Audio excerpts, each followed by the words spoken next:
Today it'll be on designing an effective PowerPoint.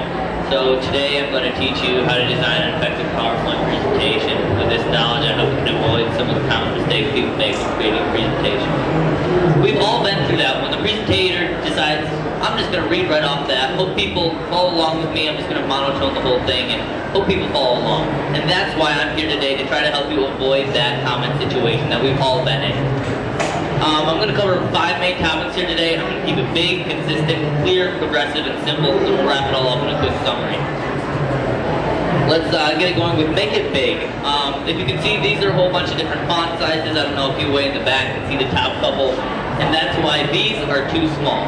You like to think of your presentation, think of it as a poster, which means your words should be just as big as they should be on any poster you should ever have.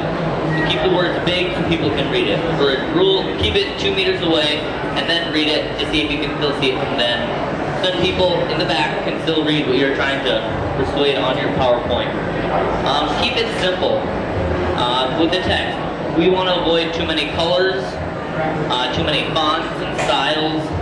Follow the 6x7 rule, as they call it. No more than 6 lines per slide and no more than 7 words per line. As this complicated summary, nobody really wants to sit and read through that, do you? That's why it's way too detailed. Now, if we can keep it down to a couple fewer points, cover the general topics, so then people can read it at the time you're presenting it, it makes it more effective so then people can read through it and greater comprehend what you're trying to teach. This is much simpler, if you can see the previous one. We can go to data. Here we have some quick data from falling leaves, from locations and numbers, and this is way too detailed. So let's go and let's simplify it. We'll remove some lines, make it a little bigger, and as you can see, it's just easier to see the data between them. And we'll just do a quick compare. Which one do you really want to look at all day long? I prefer the top one where it's much less distracting is what we're going for here. Keep it simple with your pictures. Artwork can distract your audience. I bet you all look at that hippo on the bottom there. We've got octopuses. It really starts to distract people. That's not really what you want for effective PowerPoints. Artwork does not substitute for content. You can't add a picture. They say it's worth 1,000 words, but without any words, it's just distractions. You can't hear, but there's sound effects going on here, and really try to avoid the whole sound effects unless it's absolutely necessary. It can detract your audience. People are wondering where the sound's coming from, why it's there. Keep it simple with transitions. If you didn't see, I'll do that again. These slides in. That's something, again, people are going to be watching that the whole time, back and forth. Really fun, but it's distracting. Try to use an appear and disappear like I've been using for the rest of the presentation. Like that. Keep it simple with animations. That's what some people, myself included, you find the animations and you're like, this is really cool, I'm just going to animate everything. Well, what happens is you get something like this.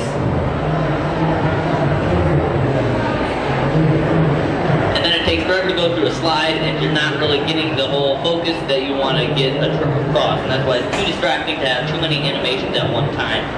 But if we want to simplify it, we'll go something a little bit simpler like this, where we have a simple transition and then bring everything in just a couple to-the-point transitions that will make it easier for people to follow along and less distracting with your presentation.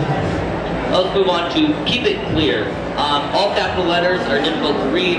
People are used to reading uppercase and lowercase much more clearly.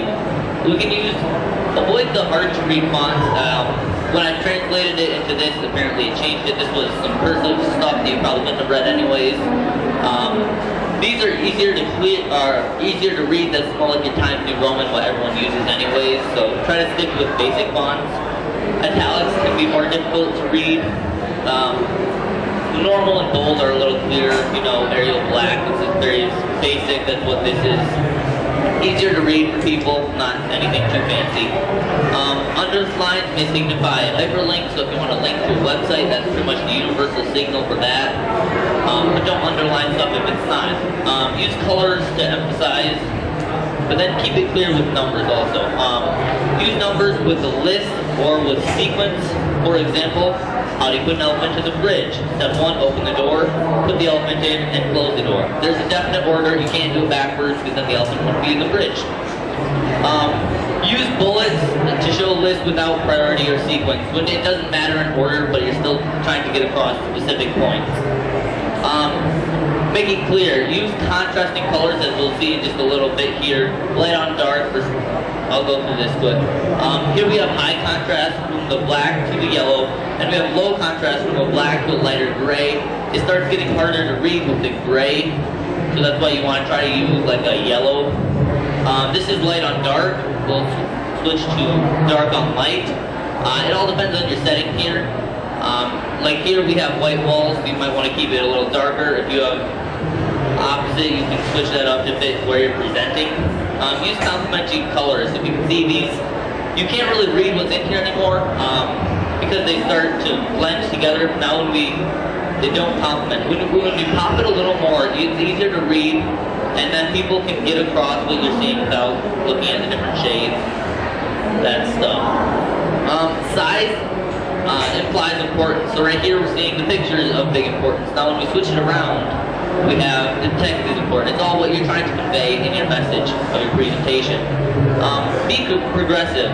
Here we'll just have some methodology for some stuff. Keep your presentation in a flowing manner where everything seems to connect to each other, so you're not jumping back to back. See, we're just following in order. And if I was doing a presentation on this, I would of course follow this order with the arrows so everyone can follow along, not jumping from place to place. Be consistent is another main topic. Differences do draw attention. They may imply importance. Use surprises to attract, not detract. As you can see, if we go back, you can see the check mark. You're immediately drawn to that check mark. It can be good, but then it just seems just a little bit. You can imply importance like that, but don't do surprises like this, because then they don't know which words you're trying to put importance on and which one you're trying to make look like a rainbow. It's not really what you're wanting here. In summary, keep it big, simple, clear, progressive, and consistent to create an effective PowerPoint that you can benefit from as well as your audience learn from. Quick, we're excited. Thank you. Are there any questions? How many colors should be eliminated? Like I said, keep it simple, but as long as they're contrasting, there's really not a big limit. Try to keep your text all one color unless you're trying to imply importance on one word. Prefer one color to another? Do you prefer a black white or do you like colors? The question was, do I prefer any particular color? I prefer like a black on like yellow like this. I use this a lot with the black and the yellow because it pops out a lot more. If you're using like a white background, use like a black or darker font. I prefer white and black and yellow because it seems to pop out a little better. Where did you get all your information? How did you get your knowledge? Where did I get my information from?